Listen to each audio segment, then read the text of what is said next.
네, 2025년 6월 15일 24번째 예배로 살림교회가 하나님께 영광을 돌리겠습니다. 언제나 내 모습 찬양하시겠습니다. 너무 가사가 정말 와닿는다.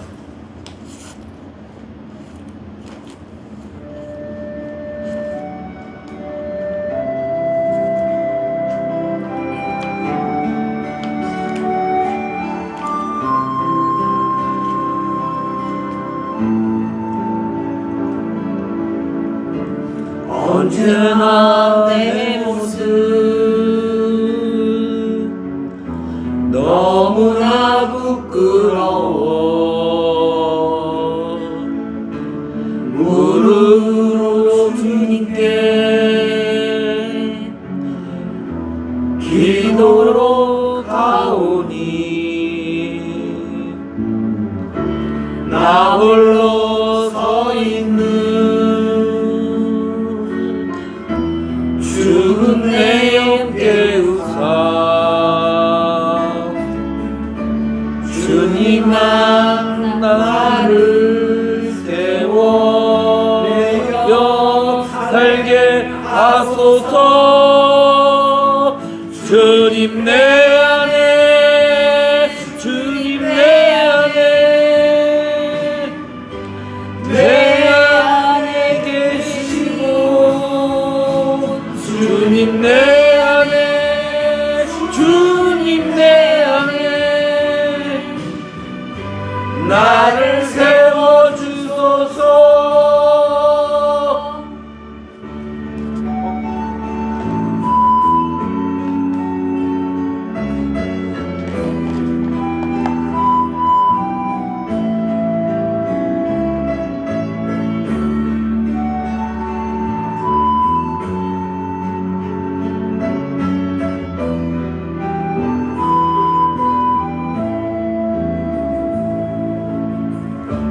나 홀로 서 있는 죽은 내 영 깨우사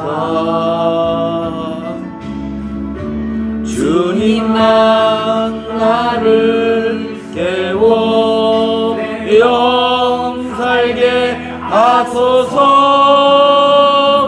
주님 내 안에 주님 내 안에 내 안에 계시고 주님 내 안에 주님 내 안에 나를 세워주소서. 주님 내 안에 주님 내 안에 내 안에 계시고 주님 내 안에 주님 내 안에 나를 세워주소서. 주님 내 안에 주님 내 안에 내 안에 계시고 주님 내 안에 주님 내 안에 나를 세워주소서. 아멘. 아멘. 공동 15장입니다.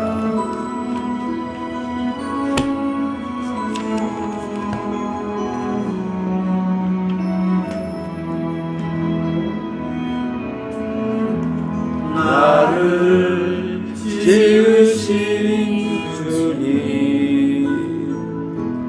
내 안에 계셔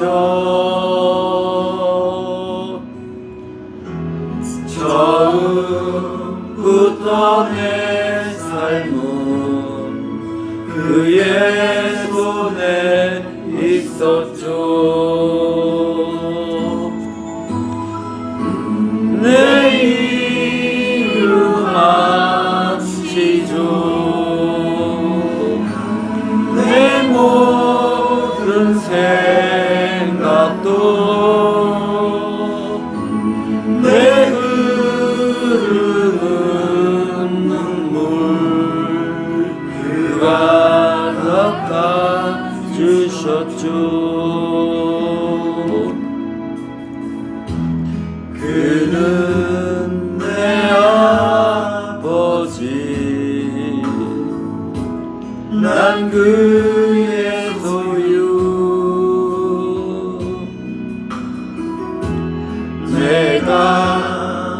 어딜 가든지 날 떠나지 않죠.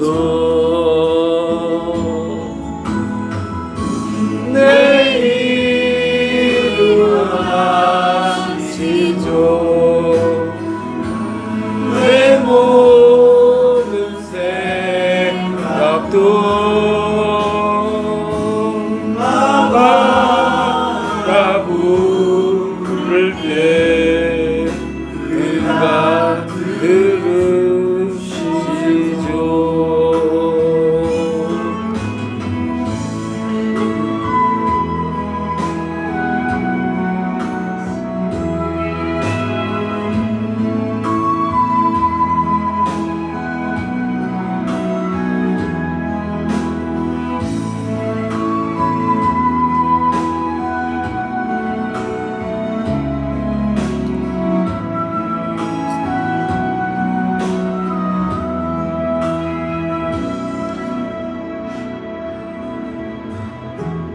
나를 지으신 주님 내 안에 계셔.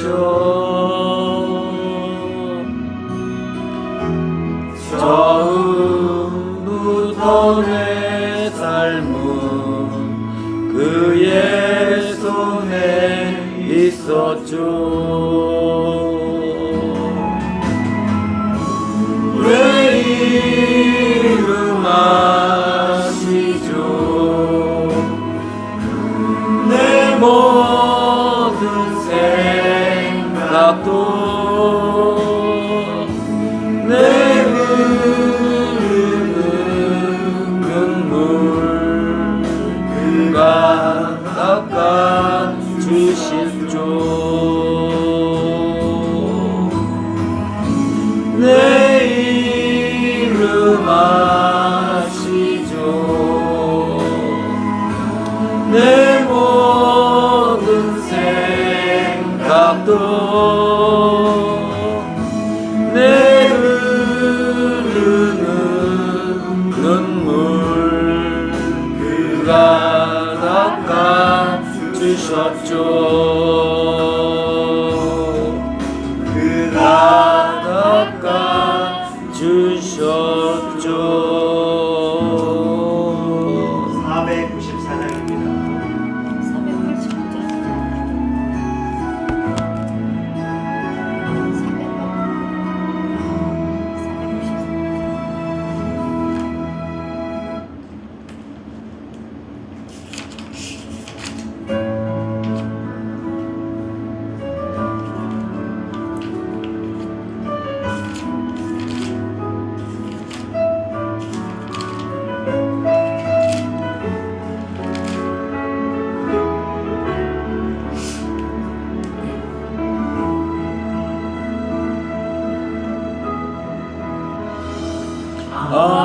하나님의 사랑을 사모하는 자, 하나님의 평안을 바라보는 자, 너의 모든 것 창조하신 우리 주님이 너를 얼마나 사랑하시는지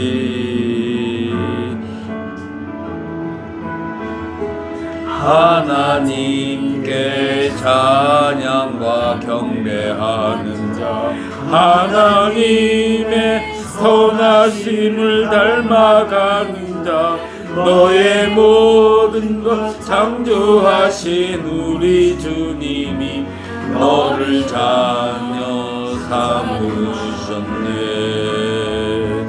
하나님 사랑의 눈으로 너를 어느 때나 바라보시고 하나님 인자한 귀로서 언제나 너에게 기울이시니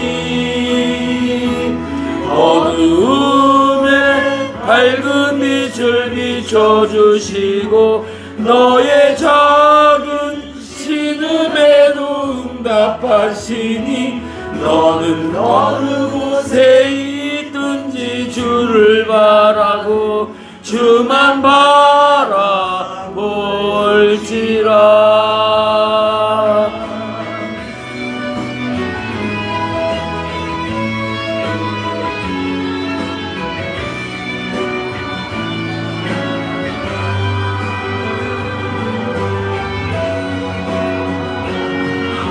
하나님 사랑의 손으로 너를 어느 때나 바라보시고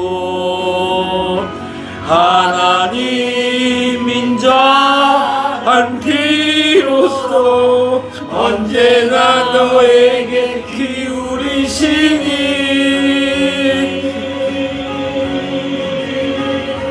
어두움에 밝은 빛을 비춰주시고 너의 작은 신음에도 응답하시니 너는 어느 곳에 있든지 주를 바라고 주만 바라볼지라. 어둠에 밝은 빛을 비춰주시고 너의 작은 신음에도 응답하시니 너는 어느 곳에 있든지 주를 향하고 주만 바라볼지라. 주만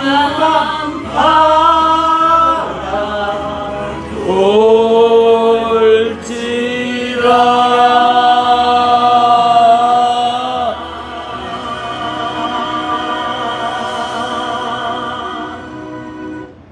아멘.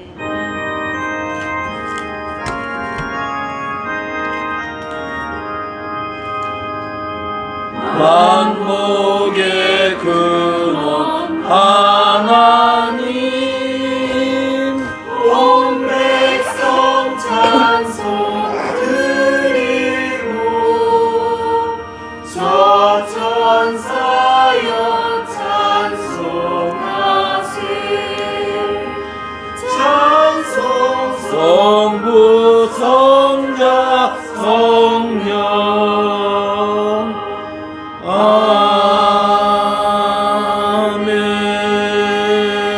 아멘. 교동문 36번입니다. 교동문 36번. 제가 한 절, 여러분 한 절, 맨 마지막 절 같이 읽겠습니다. 교동문 36번입니다.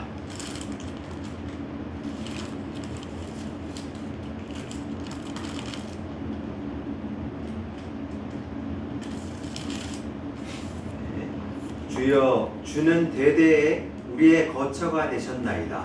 산이 생기기 전 땅과 세계도 주께서 조성하시기 전 곧 영원부터 영원까지 주는 하나님이시니이다. 주께서 사람을 티끌로 돌아가게 하시고 말씀하시기를 너희 인생들은 돌아가라 하셨사오니 주의 목전에는 천년이 지나간 어제 같으며 밤의 한순간 같을 뿐임이니이다. 주께서 그들을 홍수처럼 쓸어가시나이다. 그들은 잠깐 자는 것 같으며 아침에 돋는 풀 같으니이다.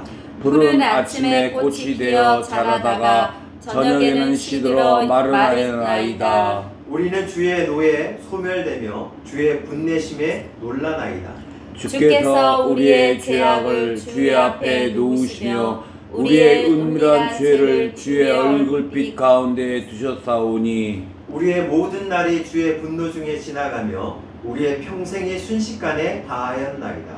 우리의 연수가 70이요 강건하면 80이라도 그 연수의 자랑은 수고와 슬픔뿐이요 신속히 가니 우리가 날아가나이다. 누가 주의 노여움의 능력을 알며 누가 주의 진노의 두려움을 알리이까? 우리에게 우리날 계수함을 가르치사 지혜로운 마음을 얻게 하소서. 아멘. 찬송가 254장으로 우리의 죄를 씻겠습니다.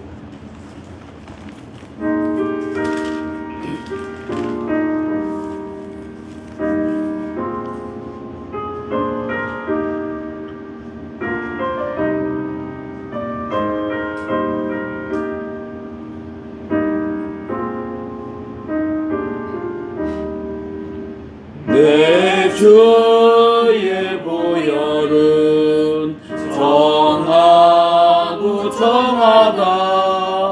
내 죄를 정케 하신 주 나로라 하신다. 내가 주께로 지금 가오니 십자가의 보혈로 날 씻어주소서. 약하고 추해도 주께로 나가면 힘주시고 내 주함을 곧 씻어주시네. 내가 주께로 지금 가오니 십자가의 보혈로 날 씻어주소서. 나로라 하심은 온전한 믿음과 또 사랑함과 평안함 다 주려 함이라. 내가 주께로 지금 가오니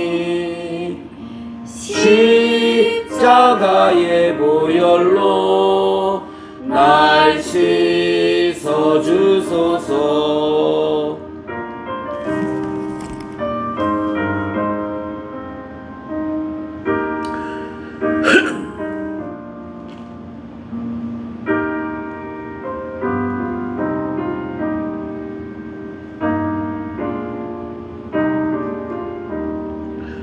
큰 죄인 복받아 살 길을 얻었네. 한없이 넓고 큰 은혜 베풀어 주소서. 내가 주께로 지금 가오니 십자가의 보혈로 날 씻어주소서.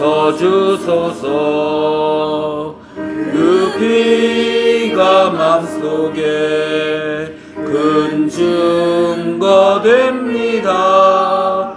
내 기도 소리 들으사 다 허락하소서. 내가 주께로 지금 가오니 십자가의 보혈로 날 씻어주소서. 아멘. 지금 이 시간은 저희가 일주일 동안 지었던 죄들을 하나님 앞에 낱낱이 통하는 시간을 갖도록 하겠습니다. 다 같이 기도하겠습니다. 하나님 아버지, 주님 하나님 아버지 감사합니다. 이 시간 아버지 하나님 당신을 찬양하며 당신께 예배할 수 있는 그런 특권을 허락해 주시고 하나님을 경배하며 찬양하는 이 자리에 나올 수 있게 인도하십니다. 감사합니다. 아버지 하나님, 너희가 6일 동안 수고가 애쓰되 아버지 하나님 주의 날에는 하나님과 교제 나누기라 이렇게 말씀하셨던 것을 기억합니다. 하나님, 우리 인간은 육의 존재이지만 영의 존재입니다.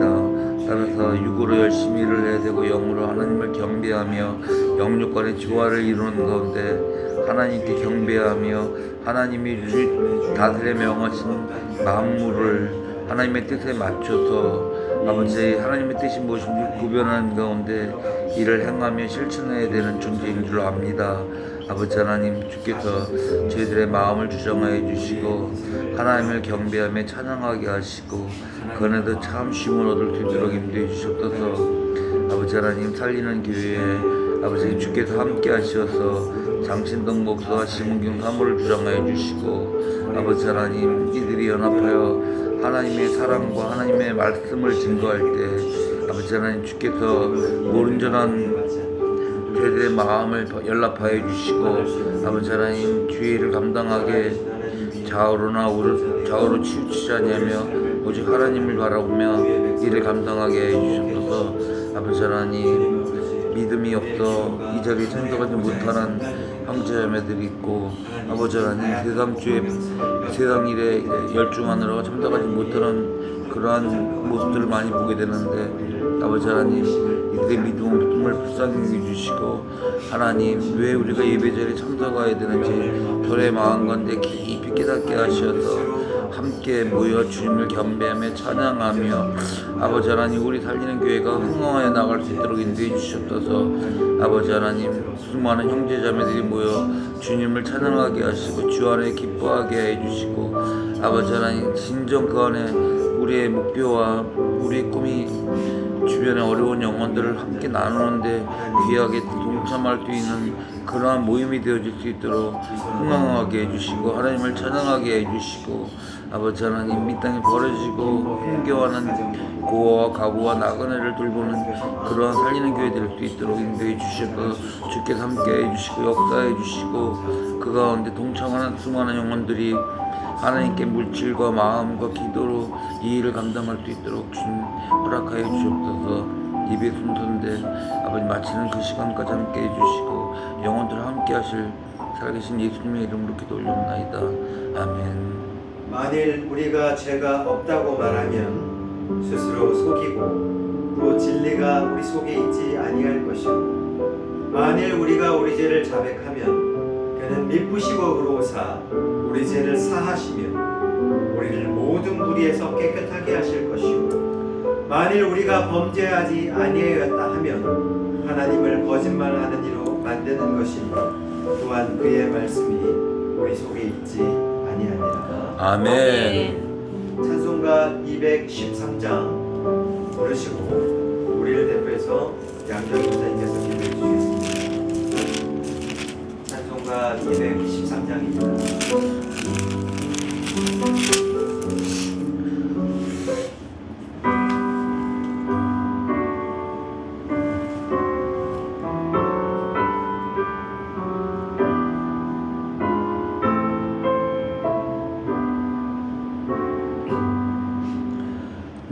나의 생명 드리니 주여 받아 주셔서 세상 살아갈 동안 찬송하게 하소서. 손과 발을 그리니 주여 받아 주셔서 주의 일을 위하여 민첩하게 하소서. 나의 음성 들리니 주여 받아 주셔서 주의 진리 말씀만 전파하게 하소서.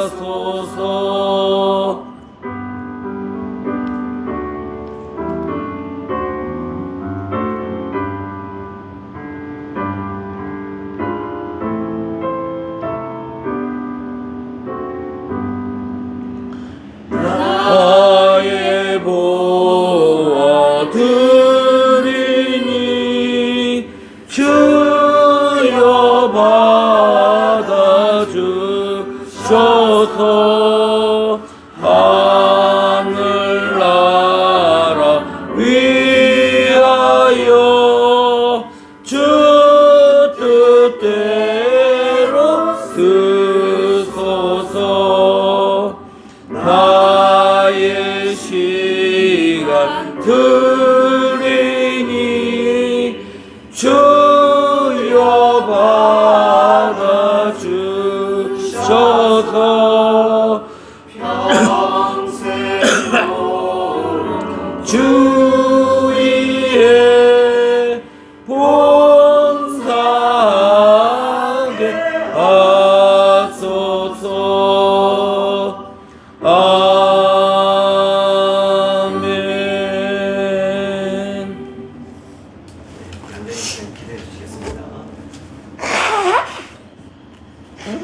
하나님 아버지, 감사합니다.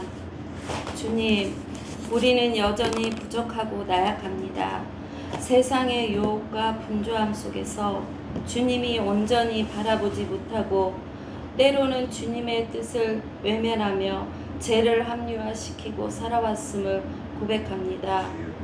우리가 드리는 예배가 습관에 젖은 무성의한 예배나 되지 않게 하시고 기쁨과 감사의 찬양, 믿음으로 드리는 예배가 되게 하옵소서. 아멘. 우리의 죄와 허물을 봉사하여 주시고 용서하여 주시고 살리는 교회와 장신덕 목사님과 모든 세대가 하나님의 영광을 드러내는 믿음의 공동체가 되게 하여 주옵소서. 주 예수 이름으로 기도드리옵나이다. 아멘. 감사합니다. 마이크를 저기 갖다 주시고.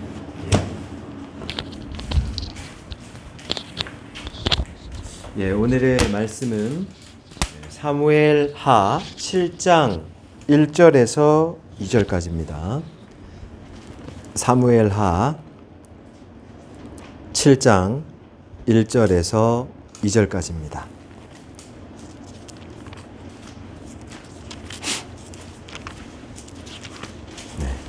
사무엘 하 7장 1절에서 2절까지.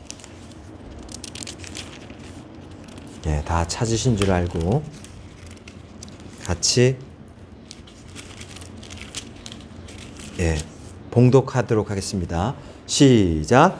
여호와께서 주위의 모든 원수를 무찌르사 왕으로 궁에 평안히 살게 하실 때에 왕이 선지자 나단에게 이르되 볼지어다 나는 백향목 궁에 살거늘 하나님의 궤는 휘장 가운데에 있도다. 아멘.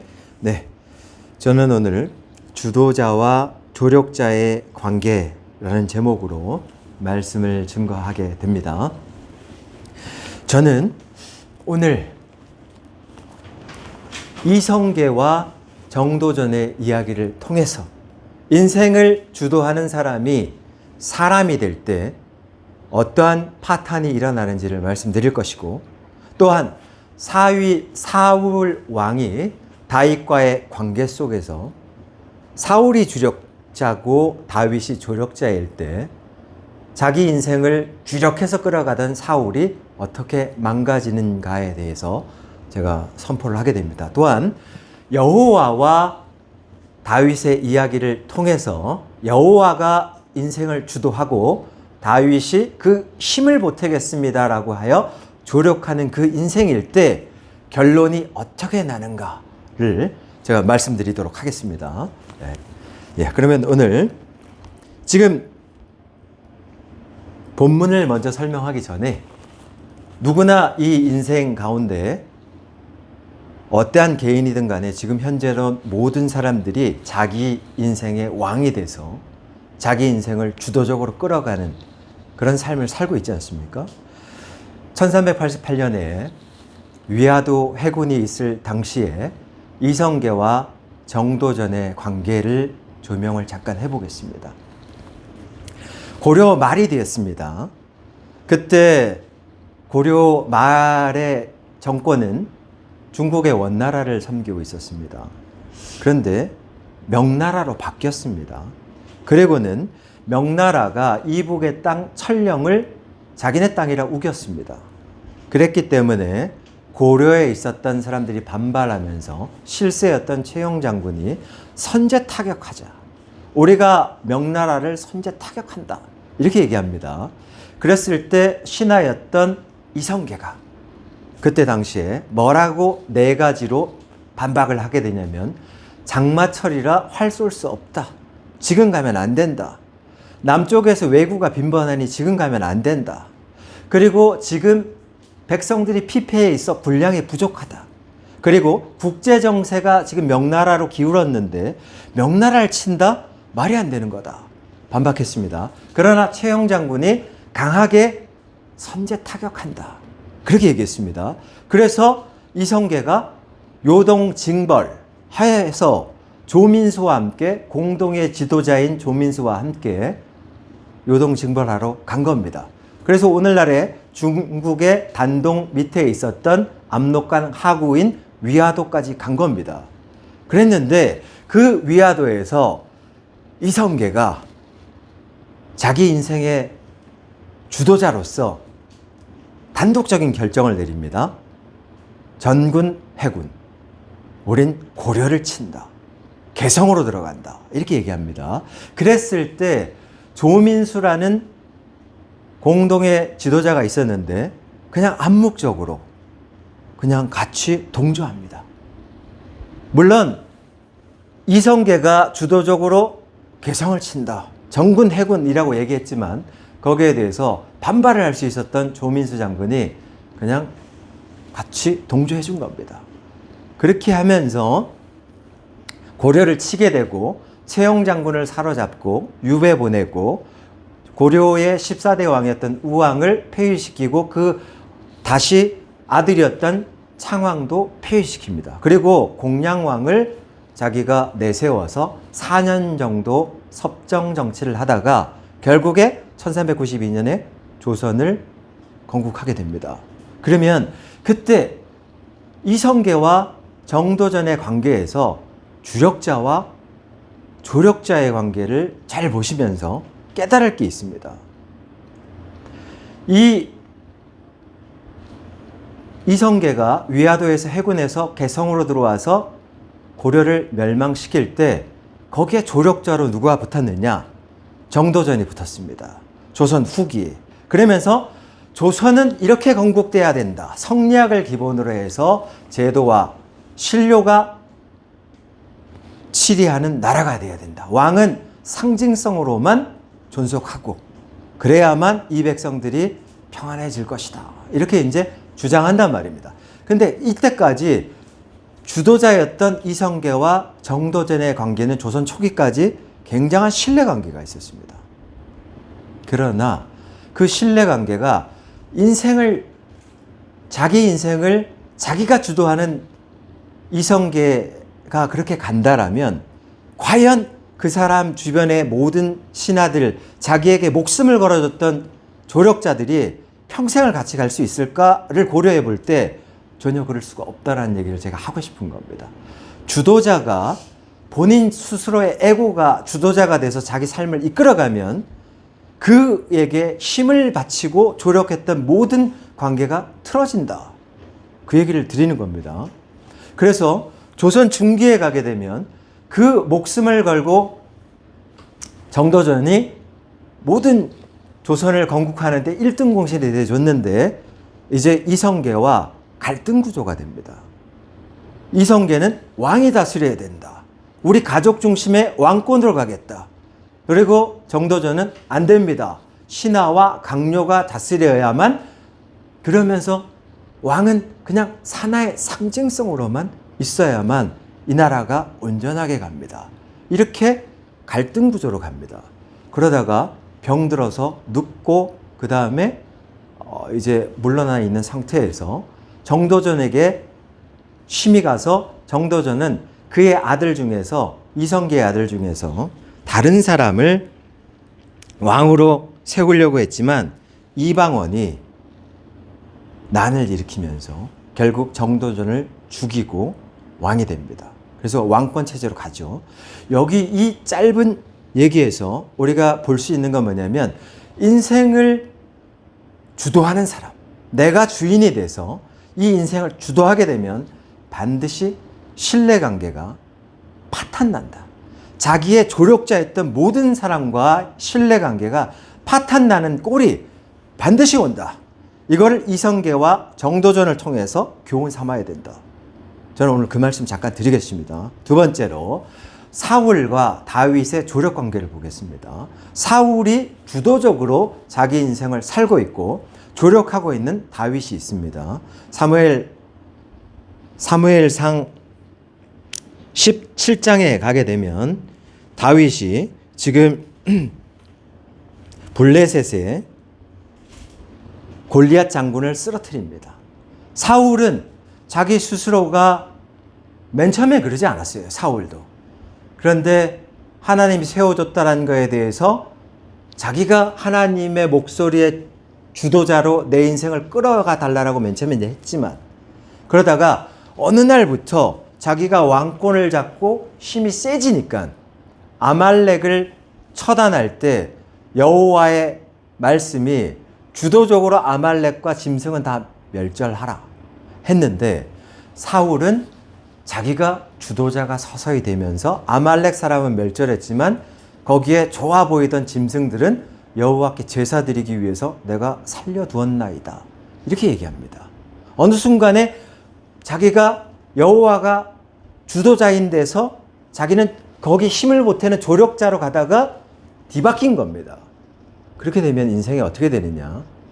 갑자기 사울이 그 선지자 사무엘이 와서 왜 이런 행동을 했습니까? 라고 얘기했을 때 사울이 합리하지 않습니까?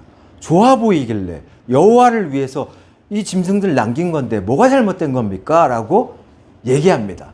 그럴 때 사무엘이 했던 말, 제사보다 순종이 낫다는 얘기 하나 남기고 떠났습니다.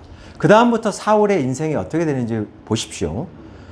그 다음부터는 자기의 조력자인, 나라가 블레셋의 골리앗 장군이 와서 이 나라 다 초토화시키겠다 얘기할 때 다윗이 나타나서 조력해서 그걸 쓰러뜨립니다. 사무엘상 17장에서. 그리고 난 다음에 그렇게 조력했었던 다윗이 또한 사울의 악령이 들어서 힘들어할 때 수금을 타서 악령을 쫓아주는 조력까지 해줍니다.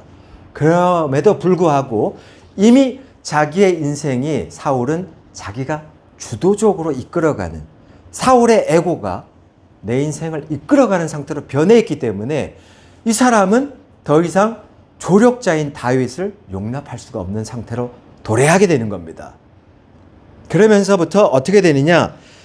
사울은 블레셋 싸움에서 승리하고 돌아왔던 조력자 다윗이 사울을 위해서 싸워줬건만 백성들은 사울은 천천히요, 다윗은 만만을 죽일 정도로 위대하다, 이 얘기를 못 견뎌내는 겁니다.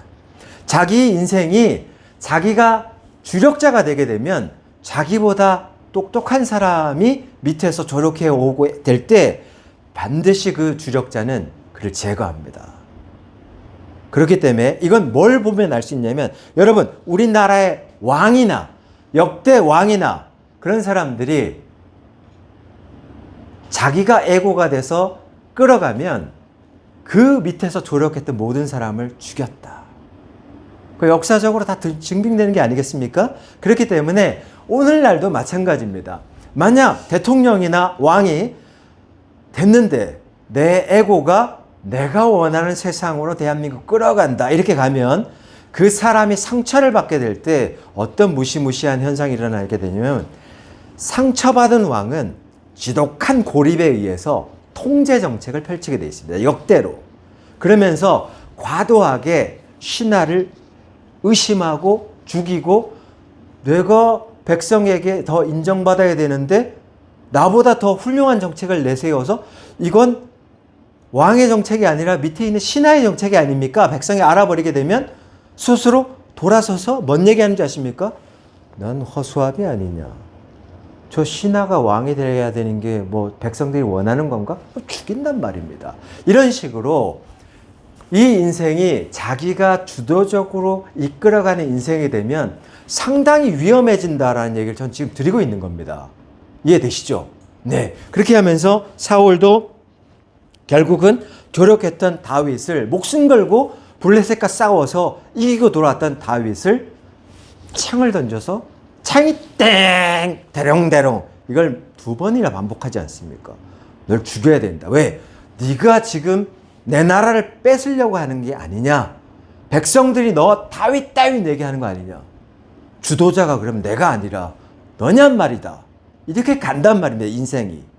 그래서 우리의 인생에서 내가 주도자가 돼서 이끌어가는 그 인생이 되면 사울이나 이성계처럼 반드시 나중에는 자기의 조력자와 부딪히게 된다. 자기가 주도하는 사람이 가장이야. 그러면 반드시 아내랑 부딪힐 수가 있다. 그런 사람이 내가 인생의 주도자가 되어서 내 에고가 막 원하는 대로 끌어가. 이런 사람이 사장이야. 반드시 종업원과 부딪히게 돼 있다. 나라의 수장이야. 반드시 유능한 사람과 부딪히게 돼 있다. 그 말씀을 드리는 겁니다. 그러면 다윗은 여호와와 어떤 관계였느냐를 말씀드리겠습니다. 여호와가 주도적이고 다윗은 항상 조력자로 살았습니다. 그럴 때 그가 받는 복도 말씀드릴 겁니다. 오늘 사무엘하 7장에서 드디어 7장 1절에 여호와께서 주위의 모든 원수를 무찌르사 왕으로 궁에 평안히 살게 하실 때에 이렇게 나옵니다. 주어가 누굽니까? 주도자가 누굽니까? 여호와입니다.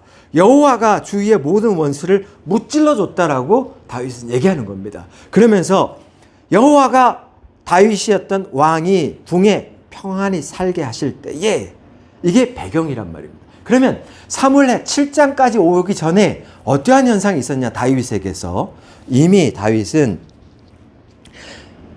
통일 안정기를 맞이하고 있습니다. 사무엘하 5장, 6장에서 이미 이 사람은 헤브론에서 왕이 됐고 사울의 잔당이 남아 있었던 이스라엘과 통폐합됐습니다. 사무엘하 5, 6장에서 이미 이 통합 왕이 된 상태를 거쳐 있는 상황입니다. 그러면 보통 자기 에고가 주도적으로 삶을 이끌었다. 만약 그렇다라고 하게 되면 다윗 역시도 그런 사람이었다라면 이런 안정기에 들었을 때 내 통치력을 보라. 이 7장 1절에 이렇게 바뀌었을 겁니다. 다윗의 에고가 자기 자신을 이끌어가는 삶이었으면 다윗이 주위의 모든 원수를 무찌르사 왕에서 평안히 살게 되고 있었을 때 이렇게 바뀌어 있을 겁니다. 그런데 그렇지가 않지 않습니까? 여호와께서 주위의 모든 원수를 무찔렀다는 걸 다윗은 알고 있습니다. 그러면서 2절에서는 뭐라고 말하느냐? 왕이 선지자 나단에게 이르되 볼지어다 나는 백향목 궁에 살거늘 하나님의 궤는 휘장 가운데 있도다. 지금 얘기합니다. 자기는 히람, 두로의 히람 왕이 백향목 본에서 아주 100m까지 곱게 자라는 그 뒤틀어지지 않는 나무 백향목으로 근사하게 왕궁을 만들었는데 여기에 내가 평안히 살고 있는데 나를 주도적으로 이끌어줬던 여호와는 왜 천막에 있는가? 지금 그 얘기는 이게 감정적으로만 나의 주도자인 여호와를 찬양합니다. 이런 개념이 아니고요. 고대 당시에서는 이 신전을 국가의 정체성과 맞물린단 말입니다. 신전이. 그 말은 이제 뭐냐면 바벨론은 마르둑이란 신을 섬겼지 않습니까? 마르둑 신전이 있습니다.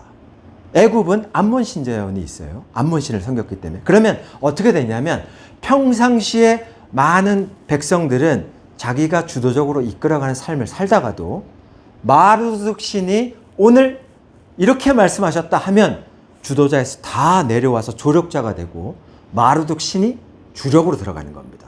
이게 국가의 정체성입니다. 역시 애굽에서도 암몬 신이 이렇게 말했다 얘기하면 애굽에서 잘났던 사람들조차도 다 주도자이었던 자기 삶에서 내려오고 그 주력에 암몬 신이 주력으로 들어간단 말입니다. 역시 다윗은 오늘 통일 왕국의 왕이 돼 있으나 말하고 싶은 게 뭐냐면 하나님의 궤가 휘장 가운데 있도다. 성전을 짓고 싶다는 얘기를 하는 겁니다. 국가의 통폐합이 군사적으로 정치적으로는 통폐합돼 있으나 종교적으로 통폐합되고 완전히 정신적으로 통폐합이 안 돼 있다는 겁니다. 너희들은 지금 순간 너희의 삶을 주력해서 니네들이 살고 있는 그 삶에서 내려와야 된다는 겁니다. 조력자로. 주도자가 누가 돼야 된다? 여호와가 주도자가 돼야 된다는 겁니다. 그걸 확립시키기 위해서 예루살렘 성전을 지으려고 하는 겁니다. 이 내용이. 그래서 이 예루살렘 그 지역은 당대의 중립지역이었습니다. 각 지파들이 막 경계가 아우러져 있는 중립지대. 이는 중립지대의 수도를 딱 정하고 여기에 중심지인 예루살렘 성전을 짓겠다라는 겁니다. 우리의 다윗 나의 인생의 주력자는 여호와였다라는 것을 내 개인적으로도 선포하지만 국가적으로도 예루살렘 성전을 만들어서 여기서 하나님께 제사를 드리고 모든 것이 통폐합되는, 군사적으로, 문화적으로, 사회적으로, 종교적으로 모든 것을 통폐합돼서 너희 백성들은 주력으로 너희 삶을 끌어가는 게 아니라 주력으로 끌어가는 건 여호와 한 분이어야 한다는 것을 이 성전에서 선포하기 위해서 오늘 다윗은 나는 백향목 궁에 사는데 왜 여호와에게는 아직 천막에 있느냐라고 말한 것입니다. 그렇게 했을 때 하나님이 말씀하십니다. 네가 진정으로 나를 그렇게 올리고 우리 모든 백성의 조력자여서 전락해 있었던 여호와를 이제 주력자로 올리기 위한 작업을 한다면 내가 너에게 복을 주리라 라고 얘기하면서 아직 성전을 짓지도 않은 상황이고 너는 피를 많이 흘렸기 때문에 네 이름으로 성전을 짓을 수는 없다라고 얘기하지만 그러나 그 마음을 품고 있었던 다윗 인생에서 내 삶의 주력자는 여호와입니다. 평생이 여호와입니다. 그렇게 나갈 때 이 인생이 어떻게 축복을 받게 되냐면 사무엘하 7장 8절에서 16절까지 여기에서 축복이 몇 가지가 나옵니다. 먼저 8절에서 하나님이 내 백성 이스라엘의 주권자로 너를 삼겠다. 그렇게 얘기합니다. 9절에 보면 내 모든 원수를 멸절시키겠다. 그리고 내 이름을 다윗 너의 이름을 위대하게 만들어 주겠다. 10절입니다. 한 곳을 정해서 심는다. 그리고 악한 종류의 정과 같이 그들을 해하지 못한다. 이 뜻은 뭐냐면 이스라엘이 머물러 있던 곳을 한 곳을 지정하게 되면 전쟁이나 이런 게 나서 피난 가고 이런 현상이 있는데 포로로 잡혀가는 현상이 있는데 전쟁을 없애주겠다는 뜻이에요. 그 한 곳 정했던 곳에서 그냥 정착시키겠다는 뜻입니다. 네가 인생의 조력자로 내려오고 네 인생을 하나님 앞에 주력자는 당신입니다 하고 양보했더니 그런 인생을 살았더니 어떻게 삶이 변하고 있습니까? 네가 통치하는 그 곳을 하나님이 완전히 안정기로 만들겠다.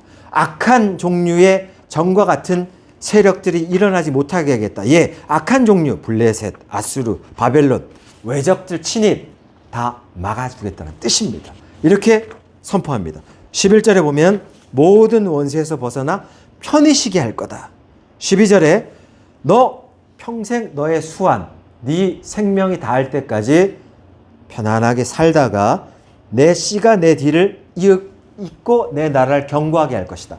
통치자가 됐는데 통치자가 항상 두려워하는 게 뭐냐면 내 뒤를 누가 이을 것이냐, 나를 보호해 줄 것이냐. 이게 굉장히 중요한 문제지 않습니까? 그런데 하나님이 네 후손이 너를 이어서 견고한 나라의 그 흐름이 그대로 가게 하겠다. 왜 그런 겁니까? 네 삶의 주도자는 나라고 늘 인정하니까.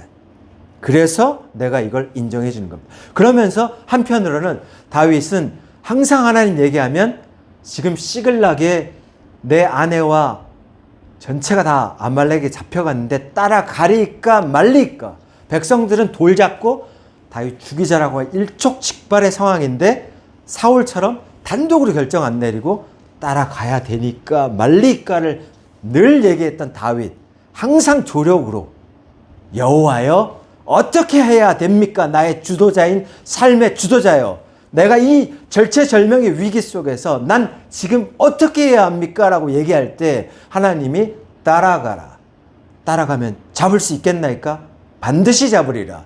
알겠습니다. 바로 따라가는 거 아닙니까? 나를 따르라. 600명 중에 200명 지쳐 있으니까 400명만 날 따르라. 어떻게 됩니까?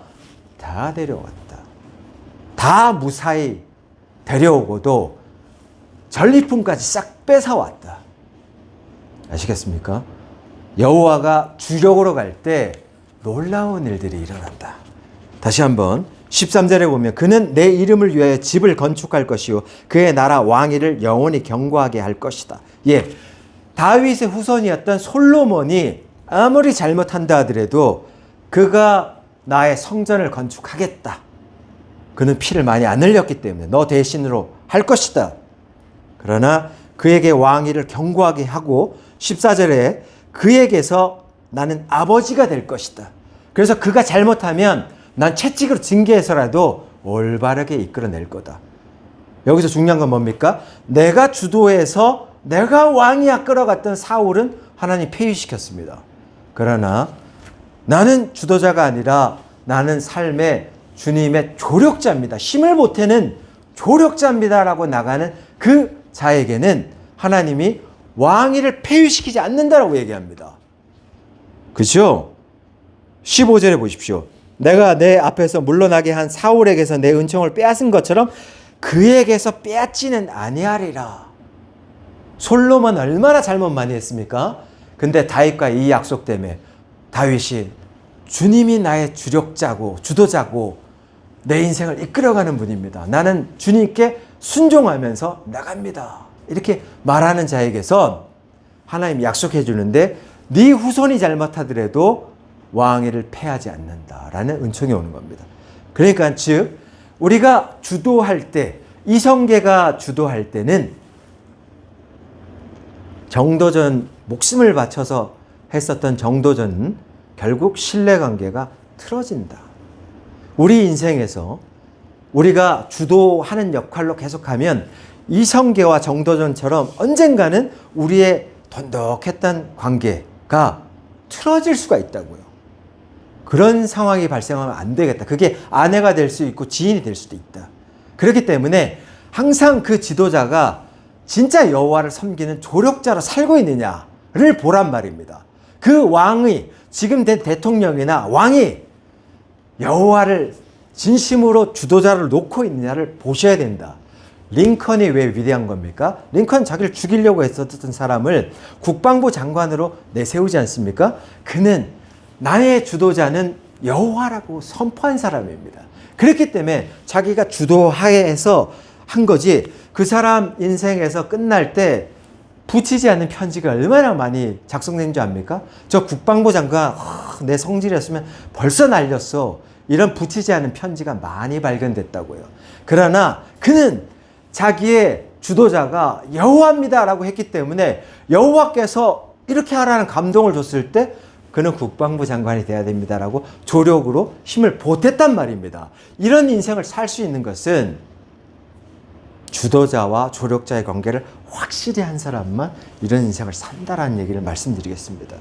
그래서 시간이 더 흘렀는데도 불구하고 아직도 내가 내 에고가 주력으로 내 삶을 끌어가려고 한다? 그러면 사울처럼 변모가 될 수가 있다. 사울이 처음에는 여호와를 주도자로 이끌고 있다가 나중에는 자기 스스로가 주도자가 됐을 때 조력했던 다윗을 끝까지 죽이려고. 그래서 엔게디 동굴에서 용변 볼 때 다윗은 그 뒷자락에서 왕에 늘어져 있었던 그 옷자락을 싹 베가지고 멀리 떨어져 있을 때 왕이여 반드시 당신도 이렇게 죽일 수 있었습니다만 나는 주도자가 여호와인데 여호와가 기름 붓고 세웠던 당신을 내가 어찌 죽입니까? 그런데 왜 당신은 나를 죽이려고 합니까? 당신의 애고가 이끌어가는 그 삶은 도대체 뭡니까? 라고 얘기하는 장면 아닙니까? 두 번째, 그 다윗이 다시 한번 사울을 죽일 수 있는 장면이 있었습니다.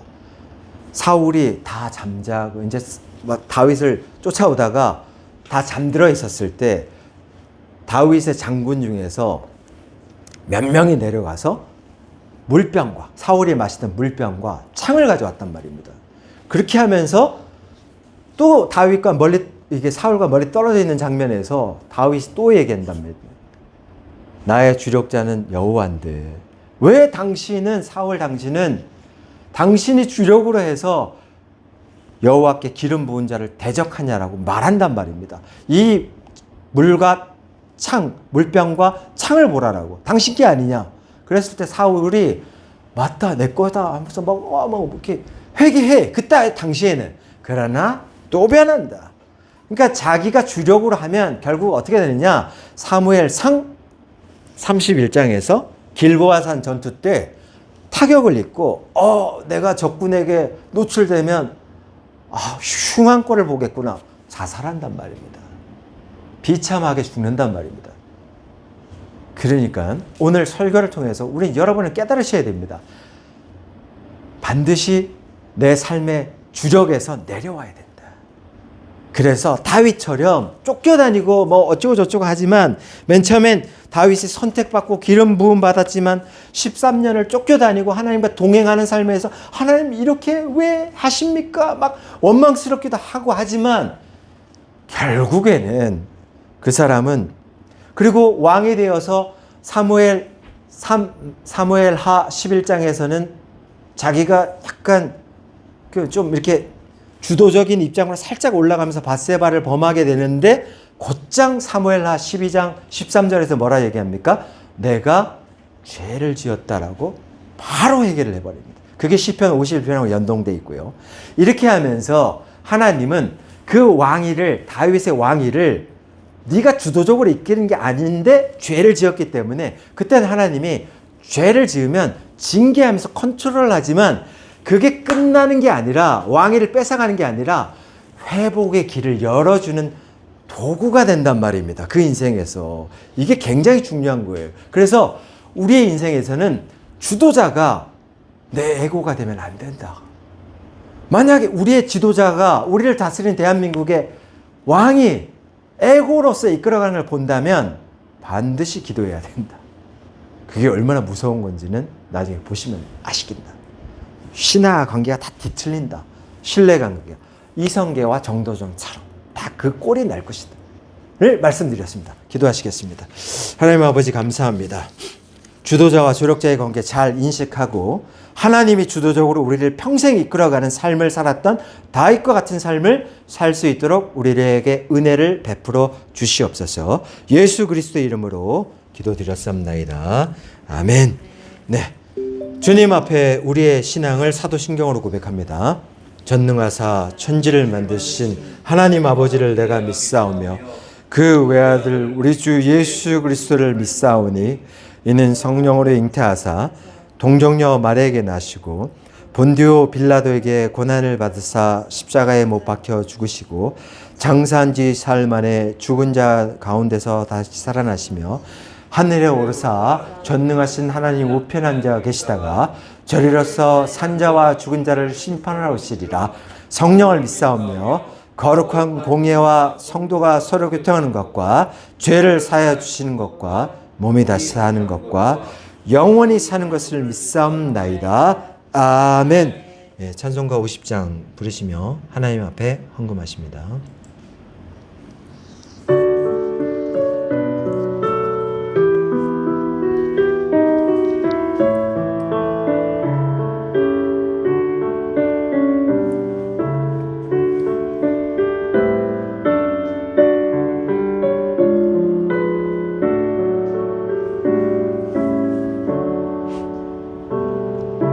내게 있는 모든 것을 아낌없이 드리네. 사랑하고 의지하며 주만 따라 살리라. 주께 드리네.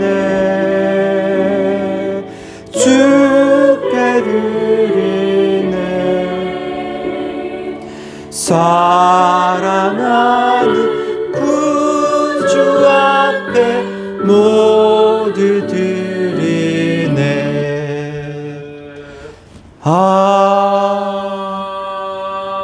아멘.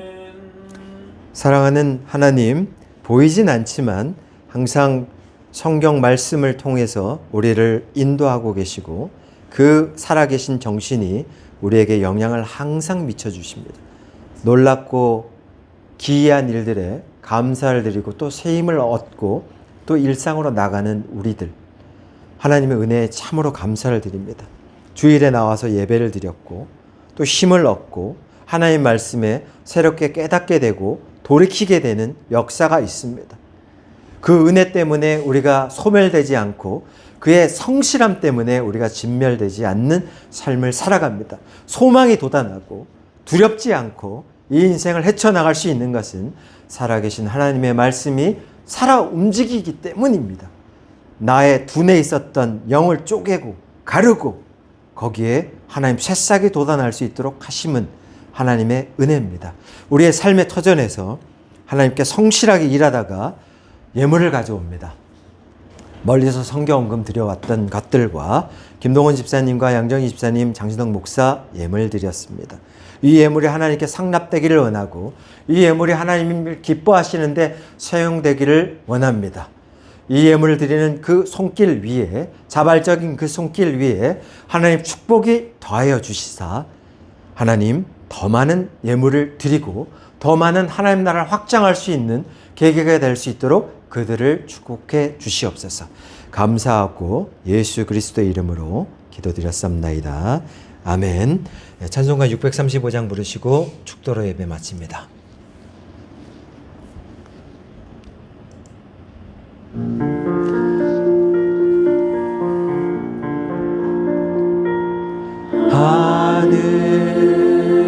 하늘에 계신 아버지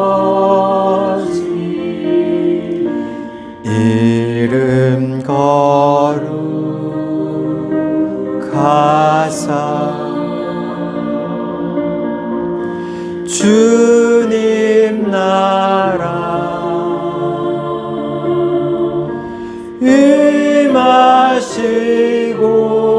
임하시고 뜻이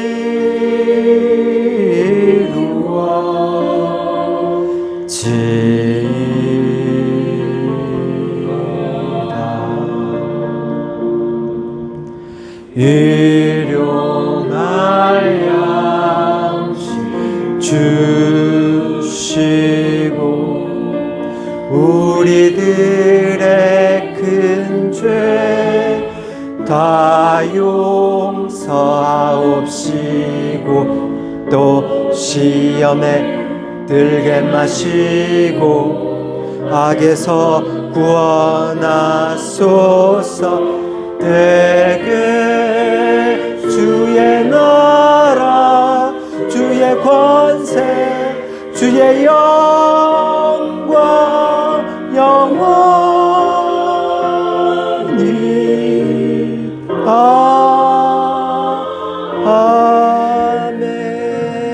아멘. 축도하겠습니다. 지금은 세상 끝날까지 우리를 버리지 아니하시고 우리와 함께 해주시겠다라고 약속하신 성자 예수 그리스도의 은혜와 그 기도를 들으시고 오늘도 무한하신 사랑을 베푸시는 성부 하나님의 극진하신 사랑과 우리 안에서 하나님과 소통감과 감동해 주시는 성령 하나님께 감사를 드리고 이제 이 말씀을 듣고 나가는 아들, 딸들과 살리는 교회와 한국교회 머리 위에 살아계신 하나님의 능력과 영광이 세세토록 함께하기를 간절히 축원하옵나이다. 아멘.